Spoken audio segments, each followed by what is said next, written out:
आदिदेव नमस्तुभ्यं प्रसीद मम भास्कर दिवाकर नमस्तुभ्यं प्रभाकर नमोऽस्तु ते सप्ताश्वरथमारूढं सर्वलोकपितामहं श्वेतपद्मनाभदेवं तं सूर्यं प्रणमाम्यहं लोहितं रथमारूढं सर्वलोकपितामहं महापापहरं देवं तं सूर्यं प्रणमाम्यहं त्रैगुण्यं च महाशूरं ब्रह्म विष्णु महेश्वरं महापापहरं देवं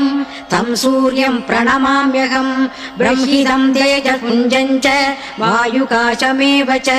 प्रभुस्त्वं सर्वलोकानां तं सूर्यं प्रणमाम्यहं बन्दूकपुष्पसङ्काशं हारकुण्डलभूषितम् एकचक्ररथं देवं तं सूर्यं प्रणमाम्यहं तं सूर्यं लोककर्तारं